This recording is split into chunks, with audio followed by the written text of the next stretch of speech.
entertained watching the reactions to the Army-Navy mossing there. We had about 50-50 loved it and couldn't stand to see it. All right, great games coming up today. Steelers and Chargers in Los Angeles, two AFC playoff teams for sure. Justin Herbert and the Chargers have won 2 straight. He has 18 touchdown passes this season, second most in the NFL entering this weekend. He has multiple touchdown passes in 4 straight games. That's tied for the longest active streak in the league. He'll try to keep that going against a Steeler defense that had its best game of the season in last week's upset of the Colts. Pittsburgh's 6 takeaways, most in a game in over 15 years. Amid all the criticism, it was a week this group absolutely needed.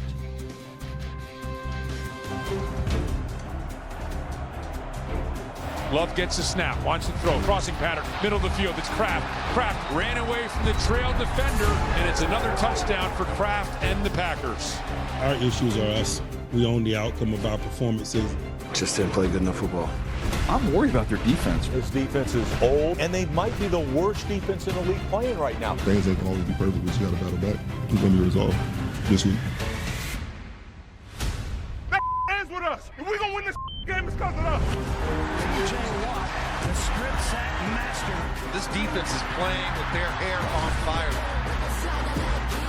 1, 2, 3, 4, 5 turnovers. We didn't like what we put out on them the last 2 weeks, so this was, we had to come out and make a point, and I think we did today. Sure felt like a game that Steeler defense needed, led by their star, TJ Watt. What statement did you think they made last week, Ted? Okay, let's be honest. We have been on a Pittsburgh Steeler defense, it seems like from the beginning of the year. Blown coverages, air repeaters, lack of effort last week, and we get on them, right? But when they come back and they play, we're going to give them some love. I believe it started with TJ Watt and everything that he did for this team from a pass rushing standpoint, not just the production, but also how he affects everything around him. Let's watch TJ Watt right here coming off the defensive left edge. Watch him fake that post right there with his right arm and drop it. Drop it, and then here comes the vintage TJ Watt rip. Gets underneath, runs the hoop, gets the ball out of Daniel Jones, and now is the start of a big day for TJ Watt because he does so many things. This interception by Peyton Wilson is because of TJ Watt. He has Taylor in man-to-man coverage, all right? Taylor chips him. He doesn't expand, so Wilson just stands there. He says, I got him in coverage. It's all covered, but guess what? Here comes the ball right in your belly. It's because of your positioning on top of the running back because he didn't release in coverage because of TJ Watt. And then to ice the game. Pressure in Daniel Jones' face. He throws an interception. There's the ball disruption. TJ Watt, where were you before this game? But he's back, and this is what the defense needs. Not only TJ Watt, Nick Herbig, Highsmith, all of these rushers need to help the secondary. There are some proud Pittsburgh Steelers fans in the audience. Make some noise. There they are, okay? They loved seeing the defense last week, and so did I. The Pittsburgh Steelers defense got to continue that way. Yeah, quite honestly, the 6 takeaways were impressive, and it was such a dominant performance by their defense. They only got outgained by 143 yards. I ain't buying it yet. They got to put some games together, but 143 more yards. So, look, to me, here's what I know about this thing. The stats, when you look at it, usually Pittsburgh's one of the top 5 defenses in the National Football League for the last 100 years, all right? But they're ranked 25th per drive if you take out the series that don't end in a takeaway. 25th. That's not Pittsburgh Steelers defense. We'll see. I like the fact they played much more zone defense last week than they have in the 2 previous games for sure. And what that does is it makes the quarterback, and Alex, of course, could speak on this, it makes the quarterback have to sit back and read the coverage. When you know it's man coverage, Alex, you can do what?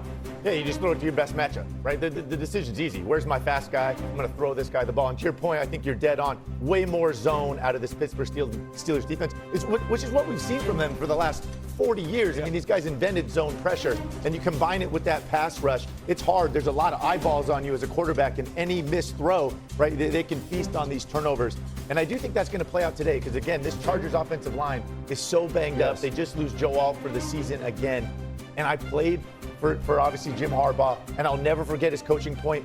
in situations like this, he's going to tell Justin Herbert, hey, listen, hey, one first read, second read, then take off and run. And it is going to play out today. And I think it's been intentional. We've seen this. Justin Herbert has led his team in rushing 2 out of the last 3 weeks. That's so key. And I think it's going to play big today. Don't sit in that pocket. You just solved those sack fumbles from a week ago, right? Get out of there. This guy's a phenomenal athlete and can be a real weapon. And let's get out of this pocket when the walls are caving in. Again, this is what the Colts did with Daniel Jones, and it hurt him last week. So I look for this today as Herbert gets out. You're talking about last week's performance. The NFL's leading rusher, 14 carries for 45 yards. So I think this favors more in the Pittsburgh Steelers because we know the LA Chargers, Greg Roman, Harbaugh, they're going to try to run the ball. But where the difference comes in at is the playmakers for the Chargers opposed to what they saw last week. Justin Herbert, one thing about his playmakers, there's a rookie tight end by the name of Rondé Gaston II. Y'all remember his father played in the National Football League. So with all these weapons he has Ladd, he has Keenan, he has Johnston going up top. There's a lot of weapons in L.A. that the Pittsburgh Steelers have to defend. So if they want to sit back in zone, they want to sit back in man. But I still think them being able to make the L.A. Chargers one-dimensional could definitely play a favor. The Chargers just can't be, Moss, who they want to be. You know what I mean? Who Harbaugh wants to be. They have to adjust. To run the football. And the adjustments got to come from Herbert. Yeah. Herbert has to be the one that says he needs that 50 yards rushing, I think, is the mark.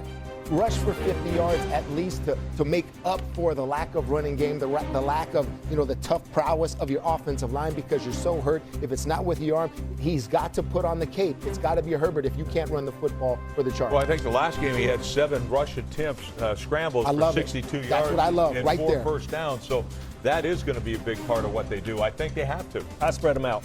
Again, it might be I spread the defense out. I know it's in L.A. It might be a home game for the Pittsburgh Steelers. They travel well there. Right? I mean, look for the Chargers to be going silent count at home. I can actually put a number to that. Vivid Seat says 61% of the crowd is projected to be rooting for the Steelers. I see you, so Greeny. we will see. Okay. We're counting it down to kick off here. And speaking of counting, we have 30 seconds for Adam Schefter. Shefty, go. Well, Greeny, Vivid Seats is going to be low on that number. I've been to a Chargers-Steelers game. It's going to be low. All right, a week after we saw Cam Little kick a 68-yard field goal, kickers are back in the news. The Falcons have a new kicker today against the Colts, Zane Gonzalez. The former Falcons kicker, Younghoe Koo, is kicking for the Giants today, and the Rams are using a kicker, Harrison Mevis, 6 foot, 245 pounds, who made it in the UFL before. Speaking of changes, the Browns have a new play caller today. Tommy Rees takes over the play calling duties from head coach Kevin Stefanski against the New York Giants today. Tommy Rees in charge of the Browns offense, Greeny.